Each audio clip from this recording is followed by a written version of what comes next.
E aí a pergunta que eu trago comigo é: qual o seu lugar na história? Então eu queria convidar você a abaixar sua fronte agora, para que nós pudéssemos, neste passeio pela Bíblia, mas muito mais do que isso, num passeio com o Espírito Santo, nesta hora, ouvirmos a sua doce voz e a sua orientação para que nos faça um povo tomado pela sua graça, um povo com quem Ele tem prazer de caminhar e de se relacionar, um povo onde a presença de Jesus Cristo seja cada vez mais intensa e que nós vivamos em linha com Cristo, porque quando a gente se torna parecido com Cristo e vive como Cristo, então tudo na vida da gente dá certo. Querido Espírito Santo, muitíssimo obrigado por nos reunires aqui, esta mesa de celebração, a Tua presença em nós, viva, e nesta noite de encontro, mais uma vez, da Tua família, nós pedimos muito que Tu tragas uma poderosa nutrição para nossas vidas, do Teu Espírito, fortalecendo-nos para os enfrentamentos desse ano, mas a começar da semana, que nós enfrentaremos logo mais, que nós possamos contar com a Tua proteção, que nós possamos contar com a Tua extraordinária provisão, e o Senhor tem sido muito gracioso para conosco nesse sentido. Sobretudo, o que nós desejamos, especialmente nesse momento, é a Tua voz para os nossos corações. Queremos ouvi-la, queremos, ó Pai, que esta doce voz penetre profundamente em nossos corações e nos chacoalhe, nos forme, nos transforme, nos molde segundo os Teus mais profundos desejos. Porque é assim, igreja desse jeito, que nós queremos ser para a Tua glória. E agora, quando vamos passar pela Tua palavra, que Teu Espírito nos traga iluminação dela e o Teu poder venha sobre nós, nós oramos no nome de Jesus. Amém. Para a gente descobrir isso que eu estou dizendo aí, da gente encontrar o nosso lugar na história, eu quero convidá-los a algumas leituras da palavra de Deus, começando aí por Gênesis capítulo 12, versículo 1. Ora, disse o Senhor a Abraão: sai da tua terra, da tua parentela e da casa do teu pai, e vai para a terra que te mostrarei. E de ti farei uma grande nação, e te abençoarei e te engrandecerei o nome. Sê tu uma bênção. Abençoarei os que te abençoarem, amaldiçoarei os que te amaldiçoarem. Em ti serão benditas todas as famílias da terra. Êxodo, capítulo 3, versos 6 até o 7, depois do 9 e 10. Disse mais: eu sou o Deus de teu pai, o Deus de Abraão, o Deus de Isaque e o Deus de Jacó. Moisés escondeu o rosto, porque temeu olhar para Deus. Disse ainda o Senhor: certamente vi a aflição do meu povo, que está no Egito, e ouvi o seu clamor por causa dos seus exatores. Verso 9. Pois o clamor dos filhos de Israel chegou até mim, e também vejo a opressão com que os egípcios os têm oprimido. Vem agora, e eu te enviarei a Faraó, para que tires o meu povo, os filhos de Israel, do Egito. Isaías capítulo 6, verso 8.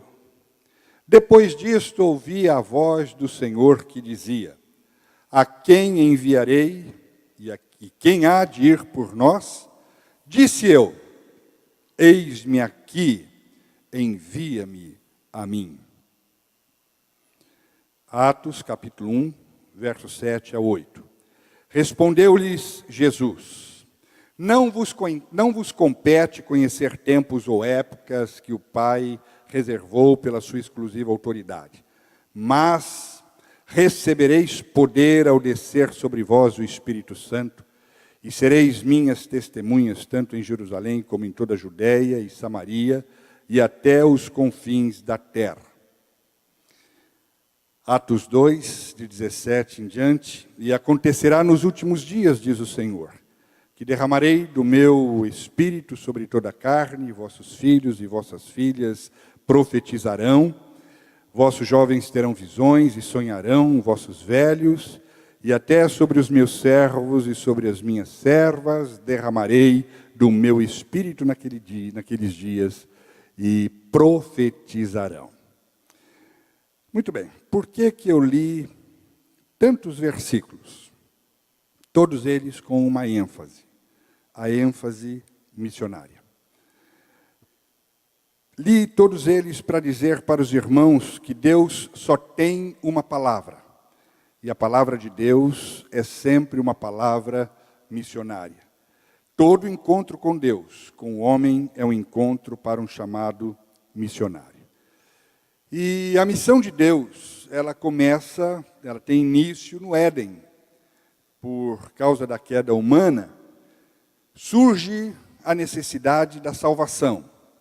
Então, ainda no jardim, a Trindade nos prometeu uma criança que salvaria a humanidade do caos que havia se instituído por causa da queda, e aí nos prometeu um Natal.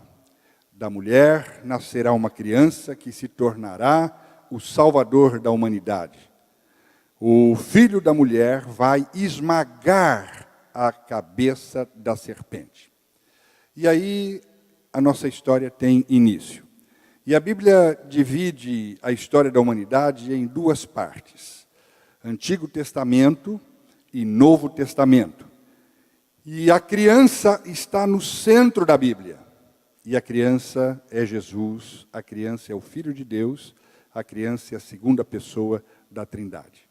Então, o Antigo Testamento conta como o povo de Deus, a partir de Abraão, formou um povo e como ele conduziu um povo para que a criança, nascendo de mulher pelo poder do Altíssimo, ela fosse trazida para a história a fim de abençoar a humanidade. Então, Deus formou um povo para tornar essa promessa histórica. E a promessa era da Trindade. A Trindade prometeu uma criança. E essa criança precisaria entrar na história. Como é que ela vai entrar? Ela vai entrar pelo nascimento. E essa criança tinha de nascer em algum lugar, não é? Então, Deus vai levantar um povo, vai dar uma missão a este povo e vai lhe dar também um lugar, uma terra que lhes é também prometida, que é Israel. E aí Abraão vai levantar um povo, porque ele é quem recebe essas instruções e a missão, e a partir deste povo vai ser formada a nação que vai trazer a criança para dentro da história. E o profeta Miqueias é quem dá o endereço. Miqueias capítulo 5, versículo 2, diz lá: E tu, Belém Efratá, pequena demais para figurar como grupo de milhares de Judá, de ti sairá o que há de reinar em Israel, e cujas origens são desde os tempos antigos, desde os dias da eternidade. Então, Deus criou um povo, abençoou materialmente esse povo, dizendo: de ti farei uma grande nação, te abençoarei, te engrandecerei o nome. E Deus também blindou esse povo, dizendo: abençoarei os que te abençoarem e amaldiçoarei os que te amaldiçoarem. Por quê? Para que o povo formado por Deus, Israel, pudesse ter todas as condições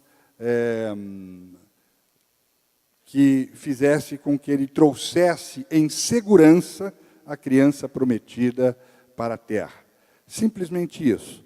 Então, Israel tem duas tarefas. Nós vimos isso no domingo passado, que a primeira é trazer o Cristo para dentro da história, e a outra missão deles era, quem quer que fosse, que visitasse o povo de Israel e fosse até o seu templo, saberia que sem sangue não há remissão de pecado. E aí você gosta de saber disso, eu também gosto. Israel foi abençoado e foi blindado. De ti farei uma grande nação, e te abençoarei, te engrandecerei o nome, te darei riquezas e uma vida longa e ditosa. E foi assim mesmo que tudo aconteceu.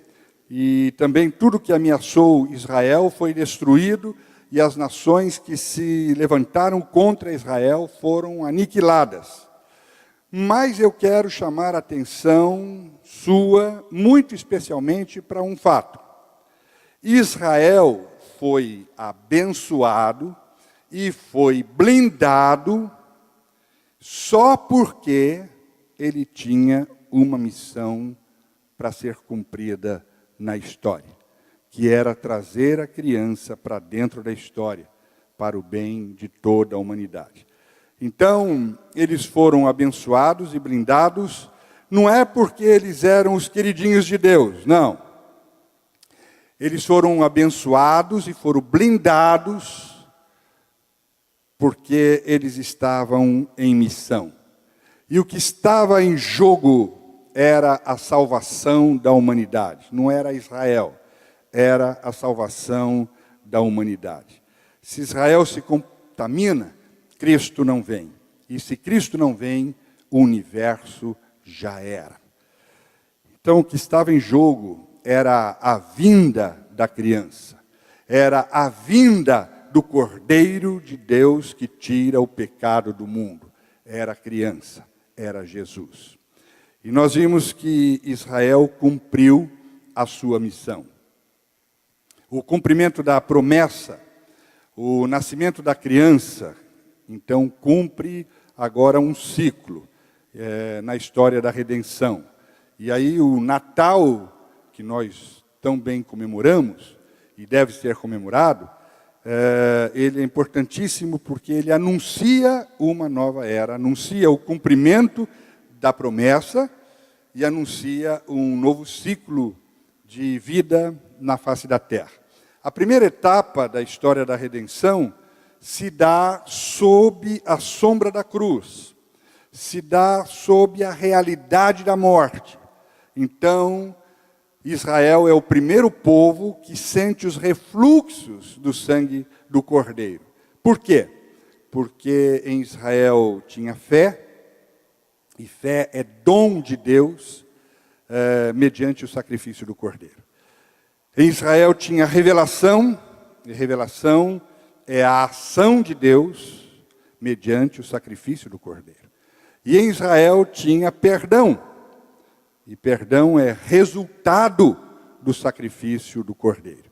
É o Cordeiro que foi morto antes da fundação do mundo, como disse o apóstolo Pedro, na sua primeira carta, capítulo 1, verso 18, dizendo: sabendo que não foi mediante coisas corruptíveis como prata ou ouro que fostes resgatados do vosso fútil procedimento que vossos pais vos legaram, mas pelo precioso sangue, como de cordeiro sem defeito e sem mácula, o sangue de Cristo, conhecido com efeito antes da fundação do mundo, porém manifestado no fim dos tempos por amor de vós. Então, Israel foi o primeiro povo da terra que sentiu os efeitos do sangue do Cordeiro. Por isso lá tinha revelação, tinha perdão e tinha fé. Agora, a segunda etapa da humanidade, a era cristã, é a existência sob a luz da ressurreição, que é exatamente o momento onde nós estamos vivendo.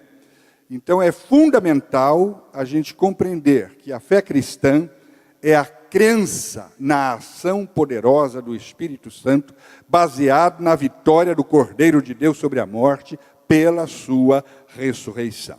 Amém? Pois bem, finda-se uma era, inicia-se outra.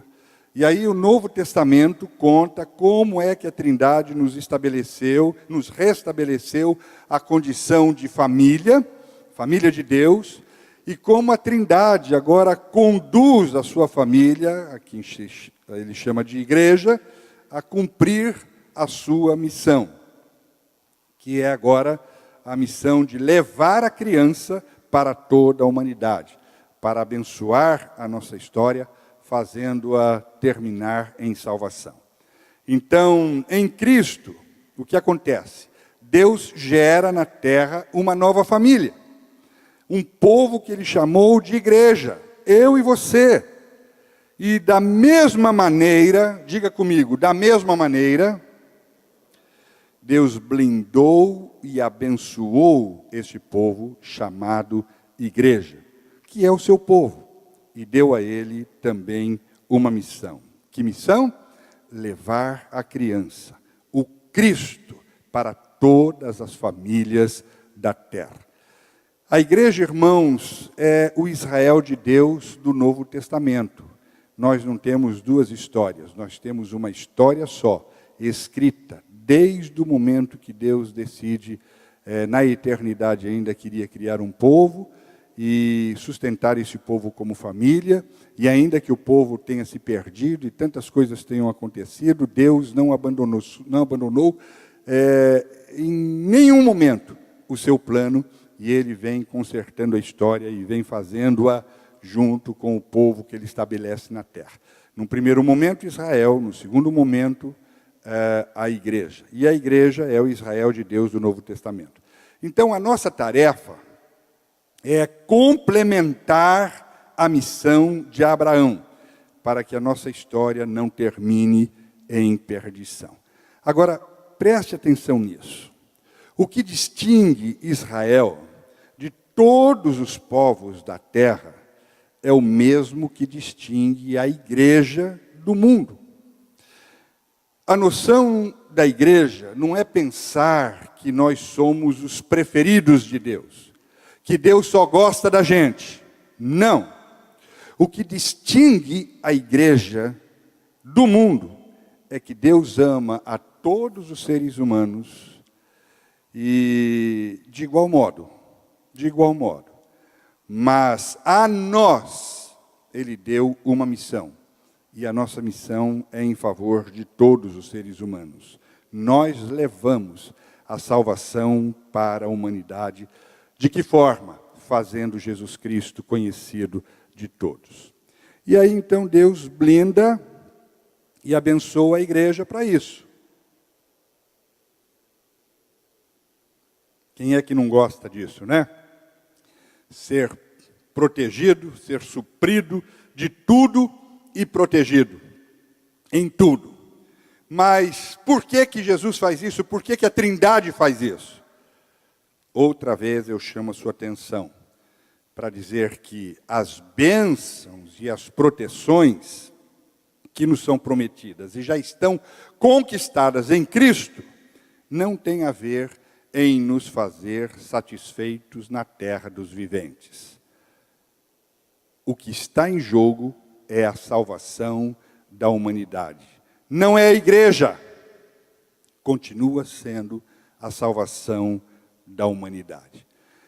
E é por isso que nós lemos, então, aqueles textos, e entre eles Atos 2,17, o sermão do apóstolo Pedro, que agora cheio do Espírito Santo, falando da igreja que nascia, ele diz agora, e traz uma revelação da profecia de Joel, que é a mesma profecia que Isaías também está trazendo, só que Joel dá uma ênfase à igreja de Jesus, o novo povo.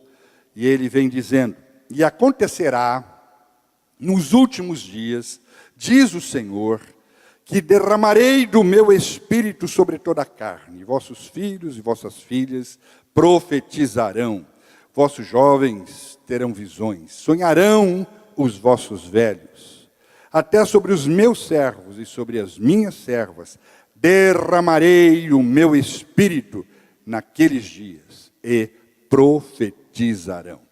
Isso nos dá uma dimensão muito clara da nossa conectividade, da nossa ligação a Jesus Cristo. Isso nos fala do alinhamento com Jesus Cristo. Essa palavra de Joel, traduzida pelo apóstolo Pedro, ela é uma palavra que dá sentido para a minha vida, para a sua vida, que nem sempre nós damos conta. Que a gente vai encontrar lá na profecia de Isaías, no capítulo 61, verso 1. dizendo: o Espírito do Senhor, Deus, está sobre mim, porque o Senhor me ungiu para pregar boas novas aos quebrantados, enviou-me a curar libertação, os quebrantados de coração, e a proclamar libertação aos cativos, e a pôr em liberdade os algemados, e a apregoar o ano aceitável do Senhor, e o dia da vingança do nosso Deus, e a consolar todos os que choram, e a pôr sobre os que em Sião estão de luto uma coroa em vez de cinzas, óleo de alegria em vez de pranto, vestes de louvor em vez de um espírito angustiado, a fim de que se chamem carvalhos de justiça, plantados pelo Senhor para a sua glória. Missão de salvação, missão de libertação, missão de cura, missão de consolo, missão de transformação, missão de transformar situações. Missão. Deus tem uma palavra missionária sempre. Por isso, nós, como igreja, não podemos desistir da missão. É o mesmo espírito missionário. O Senhor ungiu a mim e a você. Nós estamos cheios do Espírito Santo, porque nós temos uma missão: profetizar, anunciar a salvação a todos os povos da terra. Então, meus amados, o que faz de alguém ter condições de dizer que ele está cheio do Espírito Santo é se ele cumpre a missão de Jesus. Eu vejo em você os sinais da missão de Jesus ou não? Porque Jesus se apresentou com essa palavra de Isaías: o Espírito do Senhor está sobre mim. E ele disse também, por boca de Pedro, que por conta disso o Espírito Santo seria derramado para que nós exercêssemos essa missão de Cristo. E é Cristo quem profetiza essa realidade. Aí você me diz: mas quando é que foi que Jesus fez uma profecia? Ele fez uma profecia quando ele estava dizendo lá para os discípulos dele não saírem de Jerusalém até que do alto eles recebessem a promessa que dele ouviram, que era o derramamento do Espírito Santo. Lá em Atos capítulo 1, verso 4, nos é dito isso: e comendo com eles, determinou-lhes que não se ausentassem de Jerusalém, mas que esperassem a promessa do Pai, a qual disse ele: de mim ouvistes. E os discípulos viram para Jesus e dizem, então, ali está dizendo o texto, os que estavam reunidos lhe perguntaram: Senhor, será este o tempo em que restaures o reino de Israel? E Jesus, respondendo, disse: não vos compete conhecer tempos ou épocas que o Pai reservou pela sua exclusiva autoridade, mas, e aí ele faz uma profecia. Qual profecia?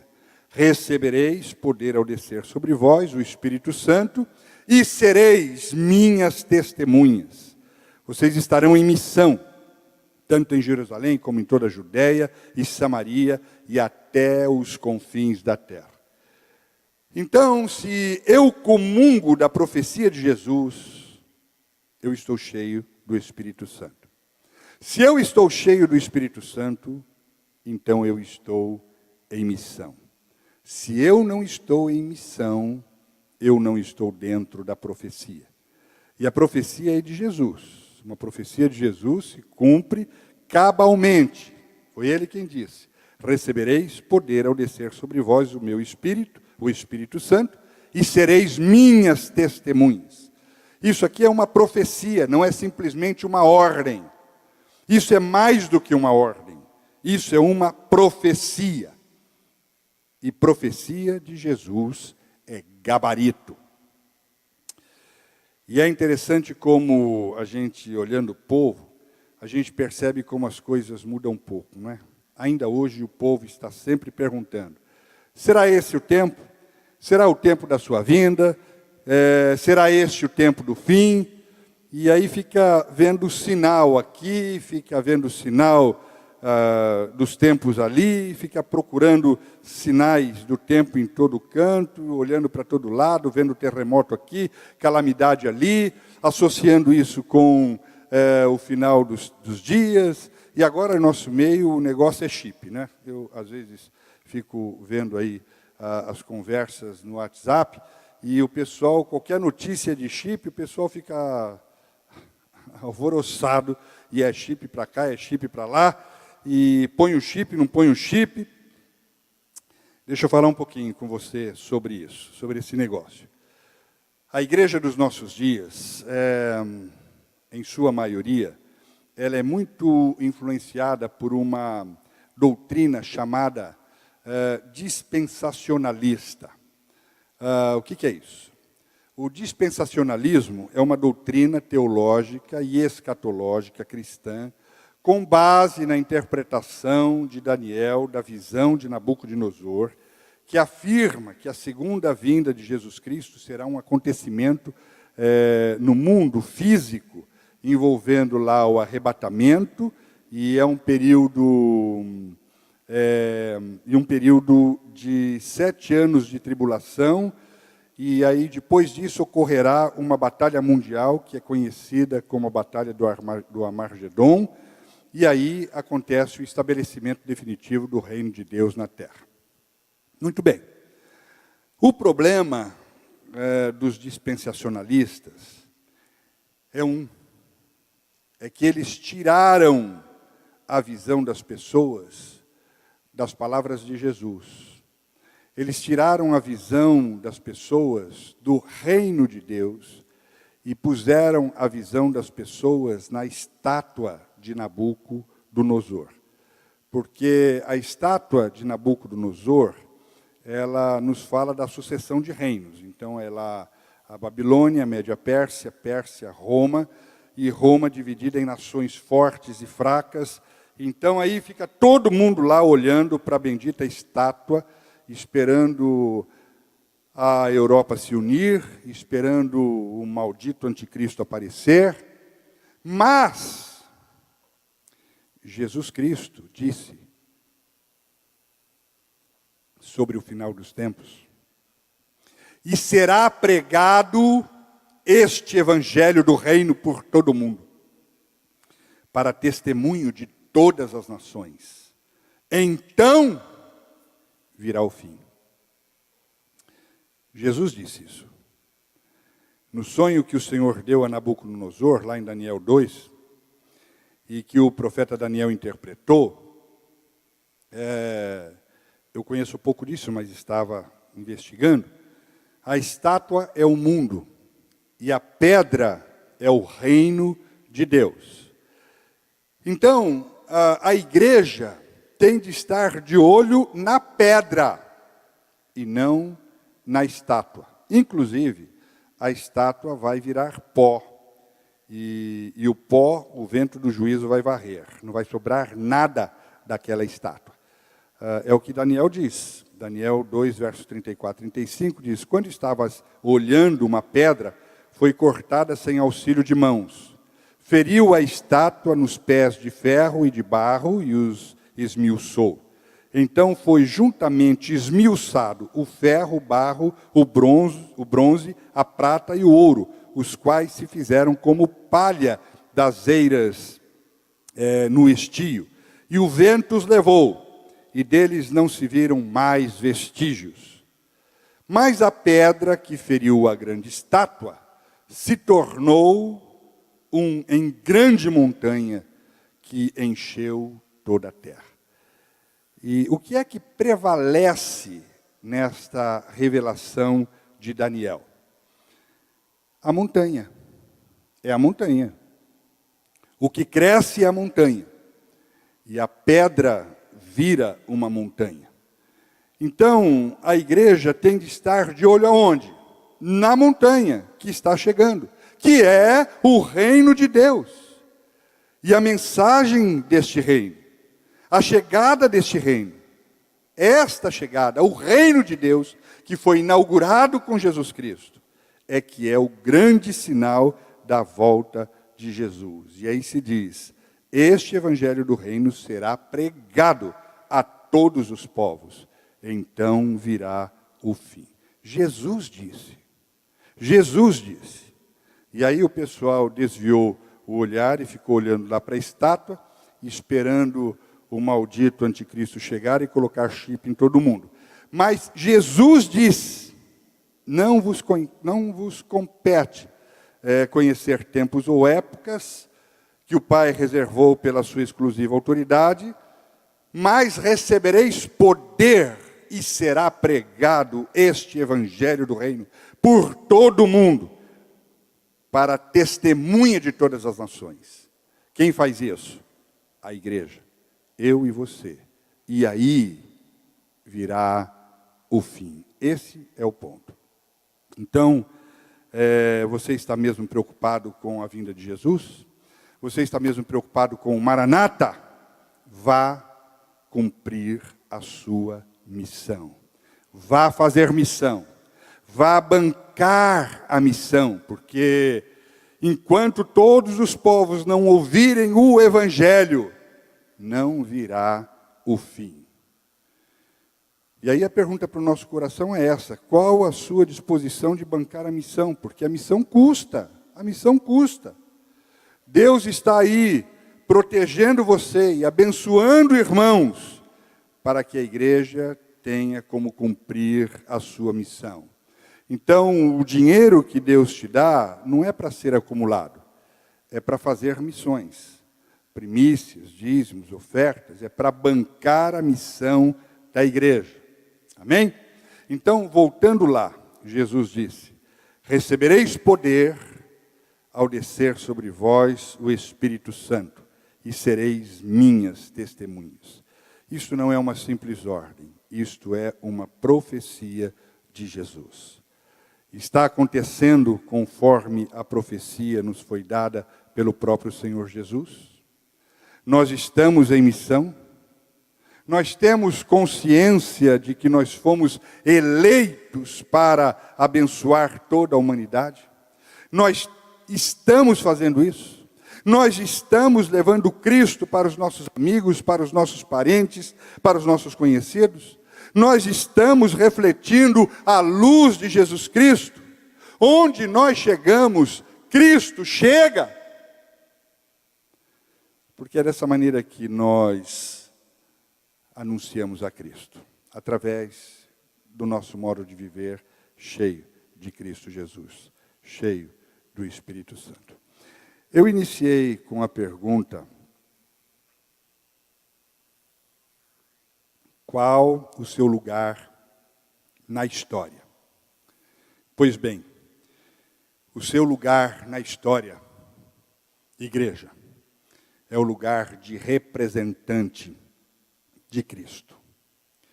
Livingstone dizia, Deus teve um único filho e fez dele um missionário. E o Filho de Deus está onde? O Filho de Deus está em nós e nos transformou a todos em filhos de Deus e nos transformou em filhos em missão. E como é que eu faço isso, pastor? É uma tarefa relativamente simples, porque nós não precisamos necessariamente de um programa de evangelização ou de projetos estruturais para que nós representemos Cristo. Nós fazemos a missão de Deus enquanto nós vivemos. Enquanto nós vivemos. Eu cumpro a missão de Deus, primeiramente, demonstrando na minha vida que eu sou parte dessa reconciliação. Que há um novo reino manifestado em minha vida, que me dá agora poder para eu não fazer mais do jeito de antes, afetado pela deformidade da queda. E eu cumpro a missão através de uma vida, portanto, que glorifica a Deus. Desenvolvendo a consciência de que cada movimento meu é um movimento realizado na presença de Deus, prestando honra à sua pessoa. Então, antes de tudo, os nossos pensamentos, nossas palavras, nossas atitudes, elas devem refletir a presença do Espírito Santo em nós. A Bíblia chama isto de santificação. E a santificação, ela só se desenvolve em nós por meio de um relacionamento de intimidade com Deus, ou seja, através de uma vida devocional, que é composta por leitura da Bíblia e oração. É assim que a gente nutre, é assim que a gente se prepara para a missão. E então eu não faço missão de vez em quando, não tenho um dia ou uma hora marcada para isso. Eu faço missão enquanto eu vou caminhando, eu vou vivendo, a gente faz missão enquanto vive. Por quê? Porque a única maneira das pessoas serem alcançadas pela salvação é conhecendo Jesus. Agora, Jesus só será conhecido quando for visto em nós. O escritor aos Hebreus deixou isso muito claro. Ele disse em Hebreus 12, 14 a 17, segui a paz com todos e a santificação, sem a qual ninguém verá o Senhor. Em outras palavras, é assim, se você não for gente boa, se Cristo não for nitidamente manifestado na sua maneira de viver, ninguém verá o Senhor. Ninguém verá o Senhor. Se não houver santificação na tua vida, se não houver Cristo visível na sua vida, ninguém verá o Senhor. É isso que está escrito lá. Segui a paz com todos e a santificação, sem a qual ninguém verá o Senhor. Então, igreja amada, quem não tiver em missão, não pode dizer que é cheio do Espírito Santo, porque a profecia de Jesus não está se cumprindo nele. A comunidade que não estiver em missão, não pode se chamar comunidade do Espírito Santo, porque a profecia não se cumpre nele.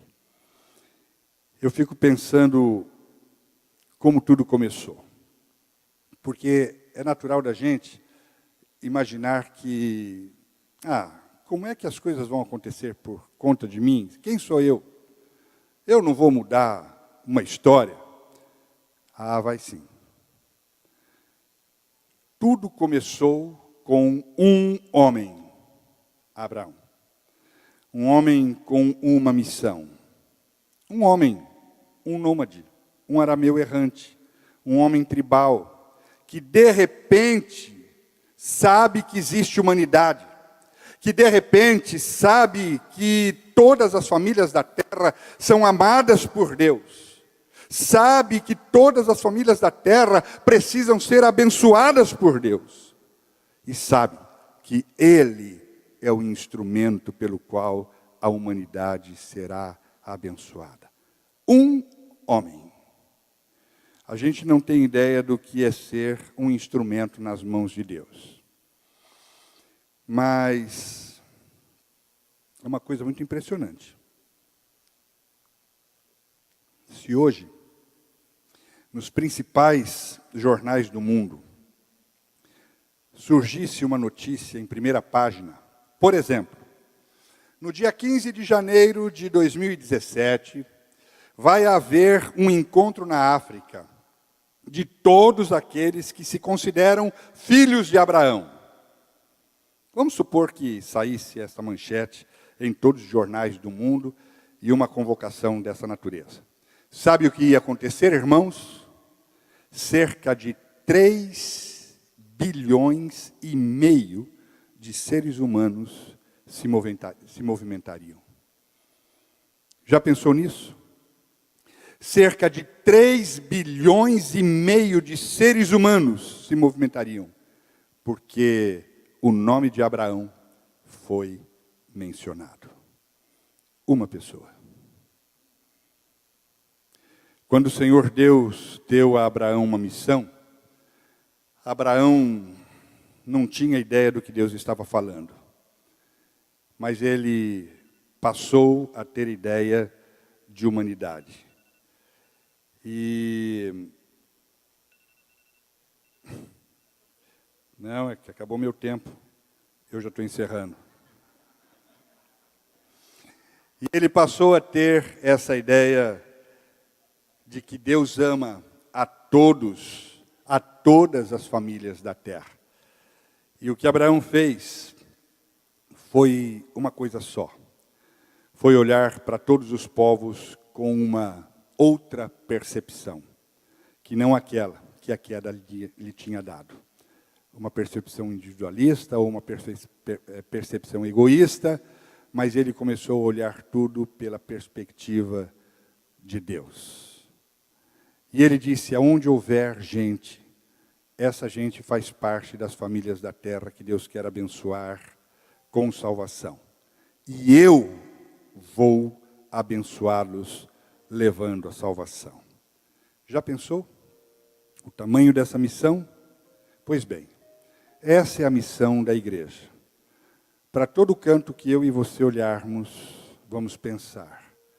Essa gente faz parte das famílias que estão na terra. Cada um desses que eu me encontro pela vida é a humanidade que se perdeu no Éden. Nós vamos abençoá-los. Nós vamos fazer isso, tornando Jesus conhecidos deles. Este é o nosso lugar na história. Este é o papel da igreja. Ser igreja é ter isso em mente e se lançar a esse desafio. E é isso que eu quero convidar os irmãos a ser cada vez mais e ajudá-los a cumprirem o que Deus chamou. Para que nós possamos, na caminhada, inclusive, sermos abençoados e sermos protegidos. Porque é para isso que a bênção do suprimento, da nutrição, dos cuidados, foram designados para você.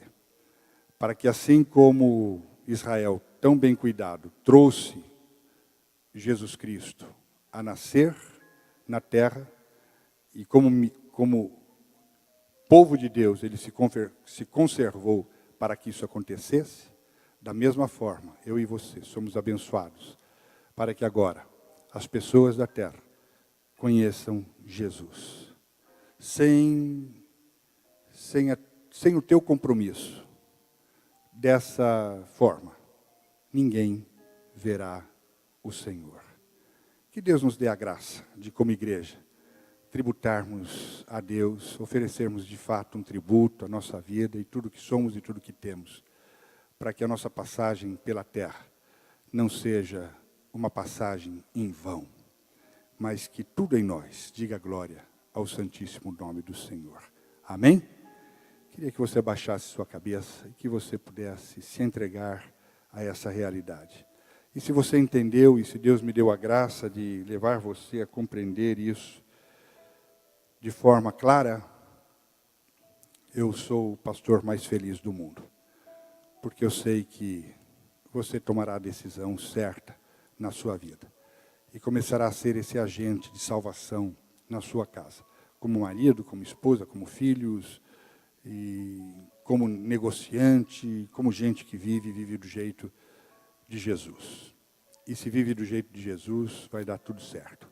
Deus vai ser louvado e vai dar tudo certo. Pai, nós nos encomendamos a Ti. Nós nos oferecemos, ó Pai, porque reconhecemos o Teu trabalho em nossos corações. E nós nos alegramos imensamente. E cada dia mais eu oro para que esta igreja reconheça o privilégio que Tu deste a ela, de ser parte desse trabalho e parte da salvação da humanidade. Que esta igreja se levante a cada manhã dizendo, eu serei uma bênção nesse dia. E através de cada movimento nosso no dia, pessoas estejam vendo a Ti, conhecendo a Ti e tendo a riquíssima oportunidade de terem suas vidas alcançadas em salvação. É assim que queremos viver como igreja, ajuda-nos com teu Espírito em nós.